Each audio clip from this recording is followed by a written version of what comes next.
एव्हरशेन रस्त्याच्या ठेकेदाराला अखेर पालिकेने अपात्र ठरवण्यात आलेला आहे। कारण 9 करोडचा हा ठेका होता आणि बिल निघता जवळपास 12 करोडचं हे बिल झालं होतं आणि जैन कंपनीला हा ठेका होता। या कंपनीला ठेका दिला असताना रस्त्याची उंची वाढवणे म्हणजे पंचवटीचा ब्रिज उतरल्यानंतर एव्हरशेनपासून गेटपर्यंतचा रस्ता हा उंच करणे, माती भराव करणे असं त्यामध्ये होतं आणि पुढचे 3 वर्ष त्या रस्त्याची डागडुजी देखील करायची होती। पण पालिकेने असं असताना देखील ह्या ठेकेदाराला अपात्र केलेलं आहे आणि विशेष म्हणजे या अपात्र करत असताना या ठेकेदाराला आतापर्यंत 14 नोटीस दिल्याचं यात सांगण्यात आलेलं आहे आणि 14 नोटीस देऊन देखील त्याने कुठल्याही प्रकारचं ऐकलं नव्हतं। याच्यानंतर सुनावणी देखील घेण्यात आली होती। पालिकेने त्याला नोटीस देताना असं म्हटलेलं आहे की सदर बांधकामाच्या अंमलबजावणी दरम्यान आपल्याकडून काही तांत्रिक त्रुटी, निकृष्ट दर्जाचा माती भराव, कामातील अनियमितता, वरिष्ठ अधिकाऱ्याकडून सूचनाचे पालन न करणे आणि सार्वजनिक हितास बाधा निर्माण होईल अशा प्रकारे काम केल्याचे वेळोवेळी निदर्शनास आल्याने आणि याबाबत आपल्याकडून 14 नोटिसा बजावण्यात आल्याचं पालिकेने नोटीसमध्ये सांगितलेलं आहे। तर दुसरीकडे कारणे दाखवा नोटीस 11/5/2026 रोजी दिली होती आणि त्याची वैयक्तिक सुनावणी संपूर्ण संधी देण्यात आली होती आणि सुनावणी दरम्यान हा ठेकेदार इथे उपस्थित होता आणि त्याच्या मुद्द्याचा विचार करून त्याने आपली बाजू देखील मांडली।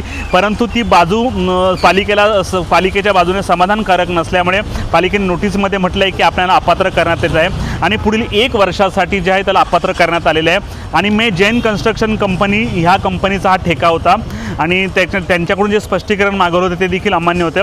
सदर रस्त्याच्या दुरुस्तीवर होणारा खर्च नियमानुसार मोठ्या प्रमाणावर पालिकेने केलेला होता आणि हा खर्च या ठेकेदाराची सुरक्षा ठेव असेल, अनामत रक्कम असतील, प्रलंबित देयक असतील किंवा अन्य वसुली रकमेतून वसूल करण्यात येणार आहे आणि 1 वर्षासाठी जैन कंपनीला हा सध्या वसई विरार परिसराच्या कुठल्याही ठेक्यामध्ये इन्व्हॉल्व न होण्याचे निर्देश देण्यात आलेले आहे। कारण आपण जर पाहिलं की एव्हरशेन रस्ता आहे त्यावर मोठ्या प्रमाणावर खड्डे पडले होते, 12 करोडचा हा रोड होता आणि इथे मोठे मोठे खड्डे पडले होते। पालिकेने दुसऱ्या ठेकेदाराकडून तात्पुरते खड्डे देखील बुजवले होते, परंतु पाऊस संपल्यानंतर पुन्हा हा रोड करून देणं ठेकेदाराचं काम होतं। परंतु खूप तक्रार होत्या, 14 नोटिसा या कंपनीला द्याव्या लागल्यानंतर त्याचा अपात्र करण्यात आलेला आहे। त्यामुळे एकंदरच हा संपूर्ण गोष्ट जी आहे की वसई विरारकरांचे 12 करोड रुपये कुठेतरी पाण्यात गेले।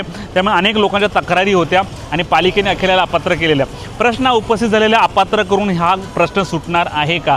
कारण आज नागरिकांचे ज्या हाल होतात, अनेक गाड्यांचं नुकसान होते, लोक या खड्ड्यांमध्ये पडतात आणि 9 करोडच्या रोडवर असे खड्डे पडत असतील मग पालिकेच्या इंजिनियरनी त्यावेळेला त्याची क्वालिटी का चेक केली नाही हे देखील प्रश्न महत्त्वाचा आहे। त्यामुळे आता पालिकेला उशिरा का होईना जाग आलेली आहे आणि या ठेकेदाराला शहरातूनच काढून टाकून कुठलाही ठेका देऊन याची मागणी वसई विरारकरांनी केलेली आहे। HP लाईव्हसाठी प्रवीण नलावडे, वसई।